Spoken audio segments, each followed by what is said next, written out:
Did you know that white people are the biggest poverty group inside the United States? Well, that's not something the media tells us. Why don't we hear much about it? If the largest group in poverty is white people, why does the media not seem to care about white people? Why do you think that is? I'm not going to give you an answer, but I'm asking for your commentary. So put it in the chat or the comments below. Just why? So let's look at the data. This comes from the new poverty report from the U.S. Census, came out just a few days ago. Here's the report. You should, in fact, seek it out for yourself and read it. It does show that whites are the largest poverty group in the U.S., but it excuses that because of representation.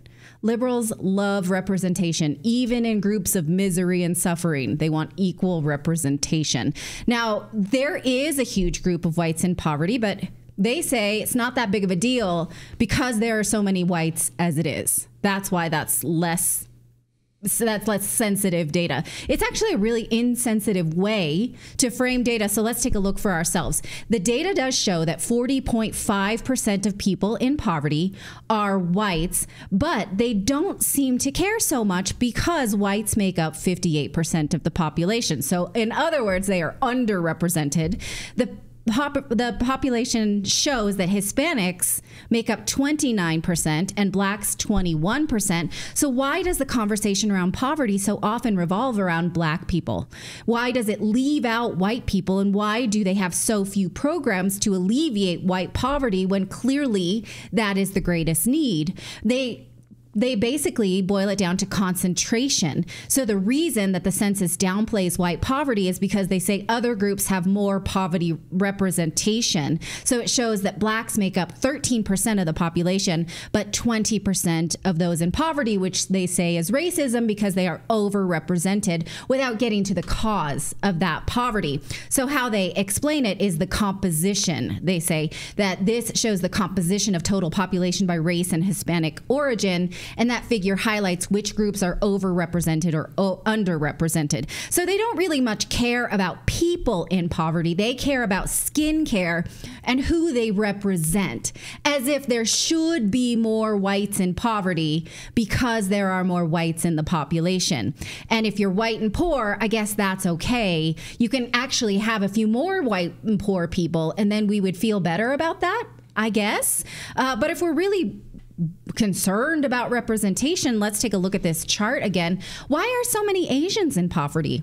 If there's 6.6% of Asians in the United States and they represent 5.4%, that's on parity. That's not really the story we hear about the model minority. Also, again, what is an acceptable number of people in poverty by race? Do we really want any group to be equal representation in a poverty class?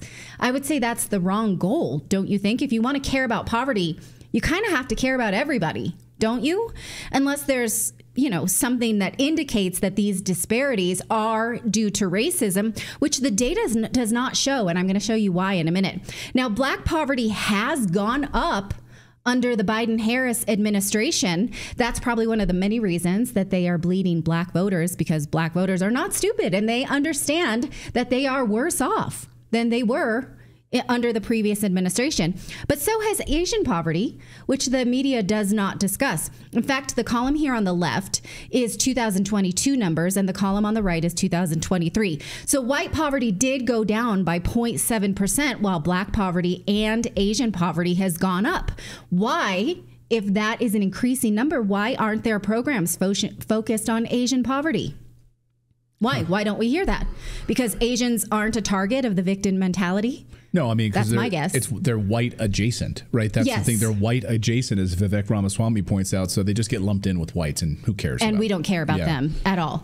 Now, back to why I say that even though we see differences in race representation and poverty, this doesn't necessarily mean that that is because of systemic racism. Here is why. Because the data shows that the biggest predictors of poverty are behaviors and not skin color. Now, I know this probably looks like crap if you're watching this on a phone, so you should read this for yourself. But what I wanted to highlight here is that there are certain behaviors that predict poverty or lack of poverty, and what they are marriage, education, and experience. So what I've circled here shows that behaviors matter more than skin color when it comes to poverty. So first off, marriage.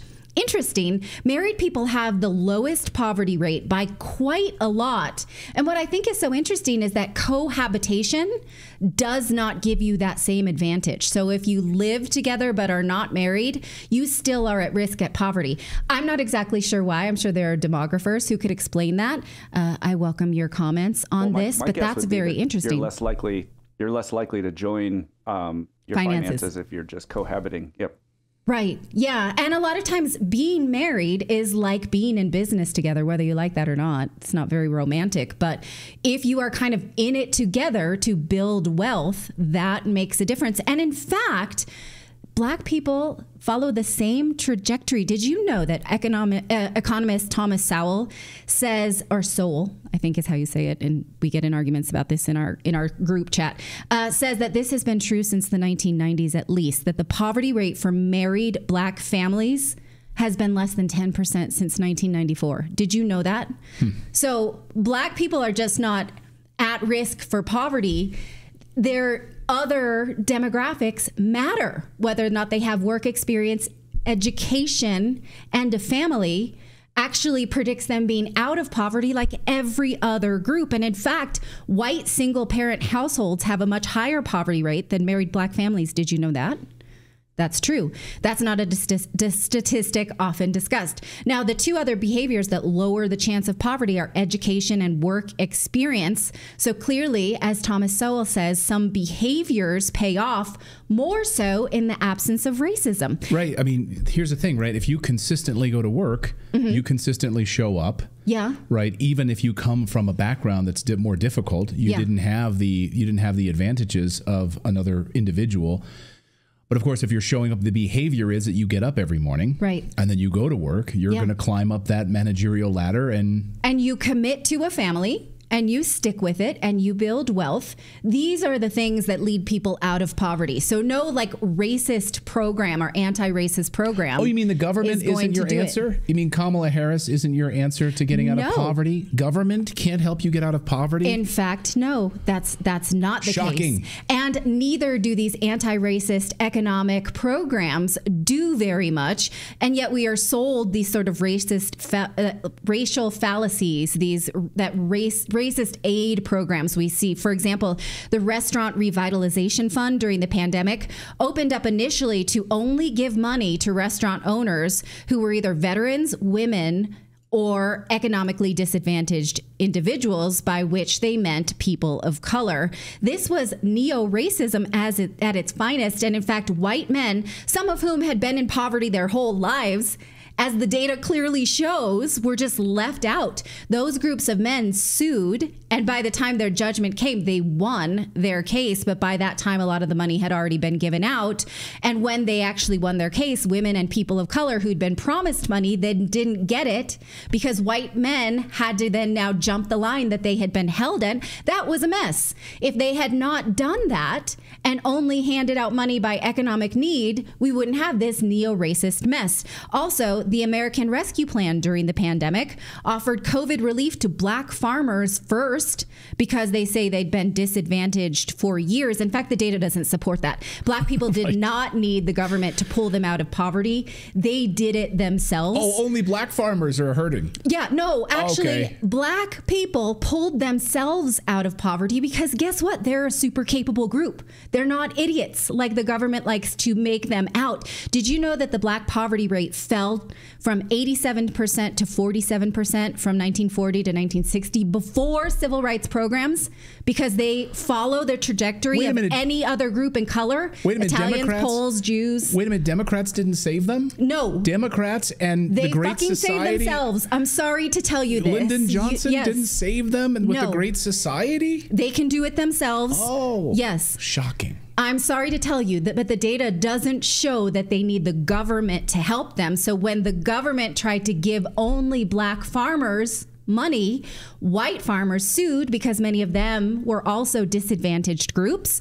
Many of them were facing foreclosure, and they won because they'd been a discriminated group. Had the government then truly assessed needs during these aid programs, no one would have had these kind of problems. So Bodie Master says facts are awesome. Yeah. I love that in our Rumble chat. But facts also, I think awesome. that it makes it like if you go around thinking, wow, poor black people, we really need to do more for them. They really can't do anything for themselves. That's an awful way to go around the world. And I used to sort of bite on that Democratic line and feel sorry for people and I feel like such an ignorant person, you know. Yeah, they can't even get IDs, according to them. Right. Yeah. Yeah, that's why. Yeah, voting is racist. Like to get an ID to go to the voting poll, like that's racist against black people. Black people can't possibly figure out how to get an ID. That's such a racist way to feel.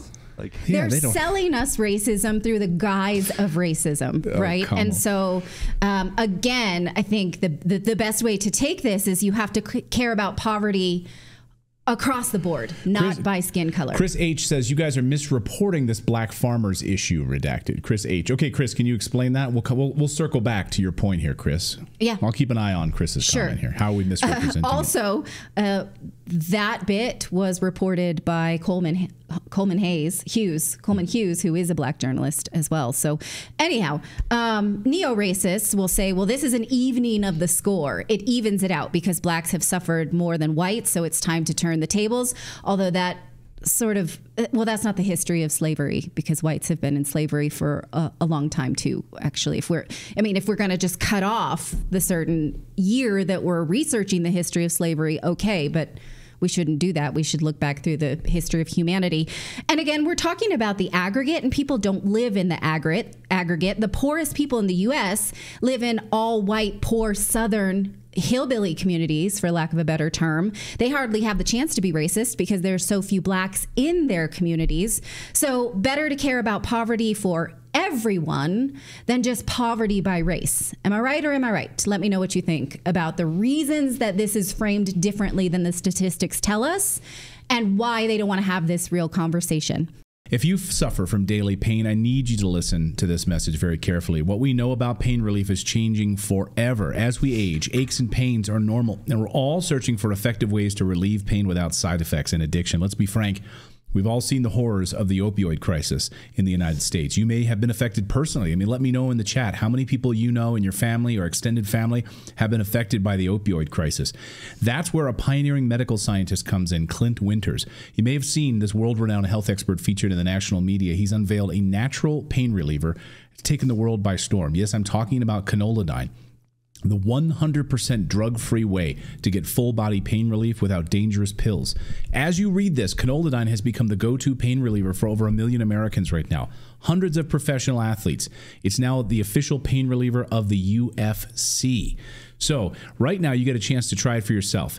Go to trycano.com/redacted and for a limited time offer, try it for less than $1 a day. The 100% drug-free Canoladine. Try it right now. Go to trycano.com/redacted. Try it right now and you'll see for yourself.